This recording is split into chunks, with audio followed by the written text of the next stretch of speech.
ने कि सरकार का एक वर्ष से लगभग 17 तारीख को गुजर चुका है और उस 17 तारीख को देश के यशस्वी प्रधानमंत्री श्री नरेंद्र मोदी जी अभी जयपुर के अंतर्गत एक बहुत बड़ी सभा को, जिसमें लगभग 3 लाख से ज़्यादा पूरे प्रदेश से लोग आए, उसको संबोधित करके गए हैं। इस एक वर्ष के कार्यकाल में राजस्थान भर में अनेक कार्य हुए, लेकिन उन अनेक कार्यों से हमारी विधानसभा के अंदर एक आम जन को जो लगातार 15 साल के बाद में जो परिवर्तन किया है, इससे इस सपोटरा विधानसभा का आम जन किस तरह से लाभान्वित हुआ है, उसके बारे में अभी वीडियो साहब ने आपको विस्तार से कुछ मुख्य बिंदु रखे। छोटी सी मैं संक्षिप्त में कुछ बातें आपके सामने रखना चाहूँगा कि लंबे समय से, क्योंकि ये पूरा क्षेत्र हमारा, जिसका अधिकांश हिस्सा डांग क्षेत्र का आता है, जिसमें मूलभूत समस्याएं चाहे पानी हो, बिजली हो, चाहे रोड हो, इनसे भी लोग आज 75 साल से ज़्यादा का समय गुजर जाने के बाद देश की आज़ादी से आज भी लोग इन समस्याओं से महरूम हैं। जैसे ही हमारी सरकार बनी, आप लोगों ने हमें मौका दिया, हमारी कोशिश रही कि इस क्षेत्र के जो लोग मूलभूत समस्याओं से जूझ रहे हैं, उन समस्याओं के लिए सरकार के सामने अपनी बात रखी।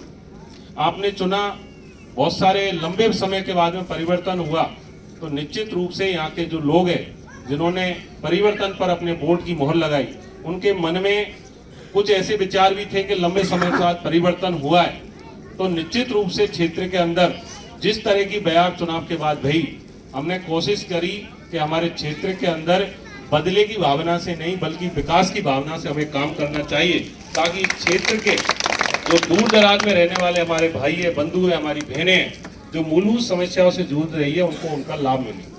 और उसी पर चलते हुए हमने कोशिश करी कि यहाँ के लोगों के लिए, आप सबको पता है कि सपोटरा का जो सामुदायिक स्वास्थ्य केंद्र है, ये उपजिला अस्पताल में हमारी सरकार के बजट में इसको क्रमोन्नत किया गया। उपजिला अस्पताल में क्रमोन्नत होने से आप सबको आने वाले समय में बहुत बड़ा लाभ इस क्षेत्र के लोगों को मिलेगा। मंडरायल का जो हमारा हॉस्पिटल था, वो हॉस्पिटल केवल क्रमोन्नत किया गया था, लेकिन उस हॉस्पिटल के लिए बजट की बहुत ज्यादा समस्या थी। हमारी सरकार जैसे ही आई, हमने मंडरायल के भाइयों के लिए 40.5 करोड़ रुपए की स्वीकृति मंडरायल हॉस्पिटल के लिए भी दिलवाई। निश्चित रूप से ये सरकार ने अभी कुछ दिन पहले इस एसडीएस से सब डिस्ट्रिक्ट हॉस्पिटल के लिए जो पद थे, उन पदों की स्वीकृति एफएस भी जारी कर दी। आने वाले समय में इसमें नए और भी डॉक्टर आपको मिलेंगे, कंपाउंडर मिलेंगे और ऐसी बहुत सारे इक्विपमेंट भी आपको मिलेंगे, जिससे हमारी बहन बेटियों को दूर दराज या प्राइवेट हॉस्पिटलों की तरफ जाना पड़ रहा है, वो हमारी कोशिश रहेगी कि आपको इन सरकारी हॉस्पिटलों के माध्यम से वो सारी सुविधाएं मिले। उसके लिए हम प्रयासरत हैं। निश्चित रूप से उसका लाभ आपको कुछ दिन के बाद में यहाँ से मिलना चालू होगा। इसके अलावा आप सब ने अभी बिरवासण पुल की चर्चा चल रही थी।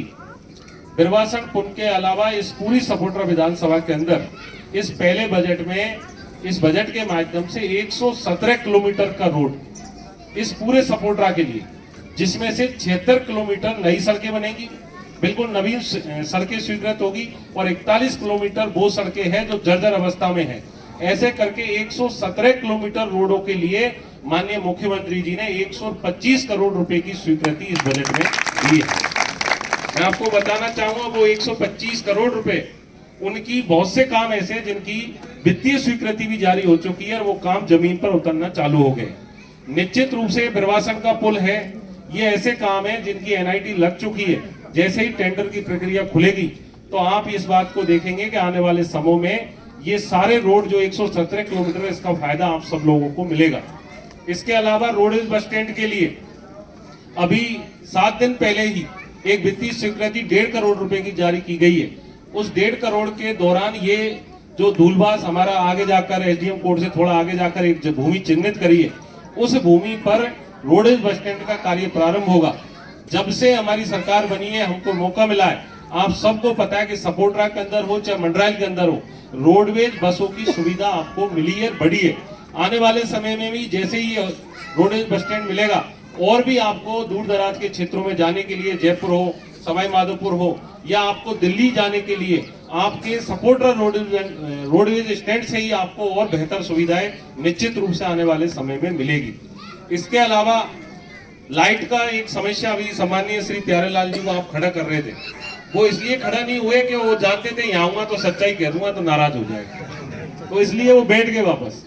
लेकिन मैं आपको बताना चाहूंगा कि लाइट की समस्या, बिजली की समस्या एक बहुत बड़ी विकराल समस्या है और किसानों के लिए ये बहुत अहम मुद्दा है। निश्चित रूप से चाहे सपोर्टरा का किसान हो या जिले का हो या बाहर का हो, उन किसानों के लिए लाइट एक महत्वपूर्ण विषय है।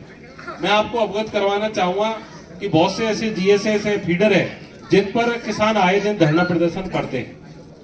आपसे एक निवेदन करूंगा कि पिछली सरकार के समय में पूरे 5 साल के अंदर इस सपोर्टरा के अंदर ले लो या पूरे राजस्थान भर के अंदर ले लो, जो प्रोडक्शन का काम है वो पिछली सरकार में बिल्कुल 0% रहा और उसकी वजह से लोड पावर आप आए दिन आप देख लो, हमारे घरों के अंदर देख लो, जो हम लाइट 5 साल पहले खर्च कर रहे थे उससे ज्यादा हम लाइट का खर्चा, लाइट आज हम लोड पावर आज बढ़ चुका है।